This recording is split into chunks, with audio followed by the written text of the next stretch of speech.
Bonjour chers auditeurs et chères auditrices, de notre web radio R212, notre auteur Larbi Bargak, en sa qualité d'internaute invité, partage son avis et sa réflexion avec vous dans cet article intitulé En diplomatie on ne gagne pas on avance, le voici en podcast pour vous.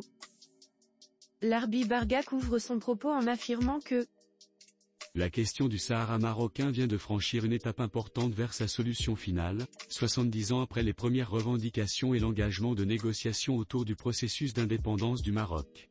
Ce n'est pas une victoire diplomatique, comme on a tendance à la vendre ici et là, mais une avancée sérieuse vers la résolution d'un conflit hérité à la fois des processus de colonisation du 19e siècle, de la décolonisation des années 60 et de la guerre froide. Pour être plus précis, en diplomatie, la victoire d'un camp ne veut pas dire la défaite de l'autre. L'internaute invité poursuit sa réflexion en soulignant que la résolution de la question du Sahara, s'est ôté une épine du pied de plusieurs générations de Maghrébins. En réalité, la proposition d'autonomie du Sahara sous souveraineté marocaine est une solution de compromis au service des populations du Sahara. Elle vise à satisfaire à la fois les plus légitimistes d'entre eux, qui resteront marocains, et les indépendantistes sincères, qui se verront octroyer, en cas de victoire électorale, de vastes responsabilités dans la gestion du territoire qu'ils revendiquent.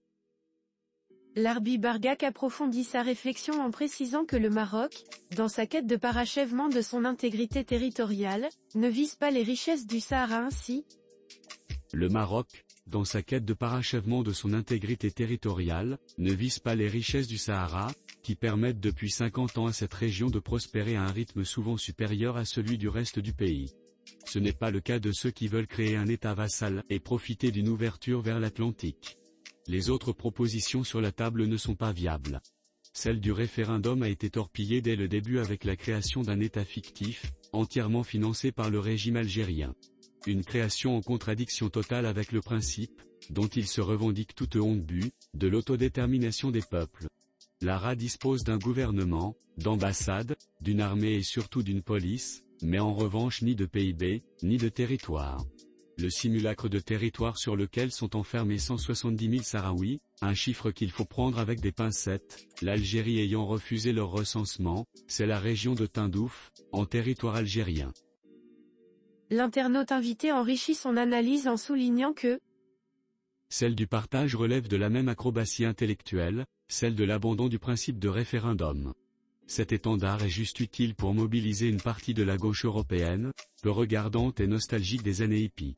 Au sein de cette gauche, il y a encore des militants du verbe, emmurés dans leur certitude des révolutions des années 60. Larbi Bargak poursuit en signalant une autre anomalie. Autre anomalie, le Polisario s'auto-proclame représentant unique du peuple sahraoui, une notion qui interpelle. Il est plus juste de parler de population sahraoui et non de peuple du Sahara. En effet, si le peuple du Sahara doit avoir un État, c'est sur 8 millions de kilomètres carrés. C'est illogique de parler de Sahara algérien, tunisien, libyen, égyptien et autres, et de Sahara occidental. Le Maroc a droit à sa continuité géographique, d'autant qu'elle correspond à une réalité historique reconnue par la Cour internationale de justice en 1974, les fameux liens d'allégeance entre les sultans de l'empire chérifien marocain et les tribus du Sahara. Des liens démontrés sur la seule base des archives conservées par les familles d'anciens dignitaires marocains. L'ouverture des archives françaises et espagnoles, que l'on peut espérer maintenant que la France et l'Espagne ont reconnu nos droits, ne pourra que renforcer cette légitimité historique. Contrairement à l'Algérie, dont les frontières ont été définies par la puissance coloniale avant l'indépendance, ce n'est pas le FLN qui a conquis le Sahara, mais bien la France coloniale. Le Maroc a dû se battre, militairement et diplomatiquement, pour définir ses frontières. Il l'a fait seul, dès 1944, avec ses intellectuels, ses militants, ses martyrs et le sacrifice de la famille royale. Il était entouré à l'époque de pays hostiles. Ce n'était pas le cas de l'Algérie de la fin des années 50. Bien au contraire, l'armée des frontières était installée au Maroc et en Tunisie. Larbi Bargak enchaîne en rappelant que la revendication du Maroc sur l'ensemble de ses territoires date de 1955. Il a fallu 24 ans pour les récupérer, une récupération par étapes dont la dernière constitue une avancée importante.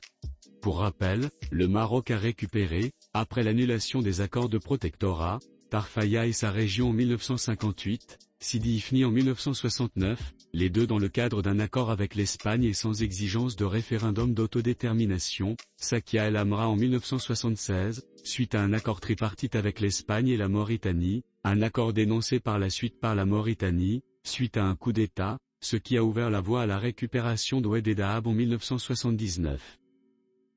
Larbi Bargak poursuit son analyse en soulignant que le Maroc, soucieux de respecter la légalité internationale, a accepté l'organisation d'un référendum en 1991, une décision injuste s'agissant de territoire marocain. Il s'est trouvé confronté à des obstacles importants lors de la définition du corps électoral. Le Polisario voulait intégrer des non-sahraouis, originaires du sud algérien, de Mauritanie, du Tchad, du Mali, etc. En revanche, il refusait d'intégrer tous ceux qui étaient proposés par le Maroc et qui avaient fui le territoire en 1958, des suites de l'opération Écouvillon, une opération militaire menée conjointement par les armées espagnoles et françaises. C'est ce blocage qui a poussé le Maroc à proposer la solution qui, aujourd'hui, s'impose comme la seule sérieuse et réaliste. Enfin, Larbi Bargak conclut sa réflexion en rappelant que rien n'est fini pour autant. Rien n'est fini pour autant. La prochaine étape concerne la décision du Conseil de sécurité, qui devrait intervenir en octobre prochain. Est-ce qu'elle permettra de faire enfin avancer le dossier vers sa clôture? Personne ne le sait. Le régime algérien, à l'origine de tous les blocages, semble vouloir consacrer toute son énergie diplomatique vers la Russie dans l'espoir d'un veto russe. La tentative de rapprochement avec les USA, et la proposition avec le ciel comme limite, semblent dépassées. Tout l'enjeu diplomatique est là dorénavant. Chers auditeurs de la web radio R212, merci d'avoir été à l'écoute de ce podcast, et de partager avec nous ce moment d'échange et de découverte. Votre présence et votre fidélité sont notre plus belle récompense. On se dit à très bientôt, si vous le voulez bien. Avec toute notre gratitude, l'équipe de R212.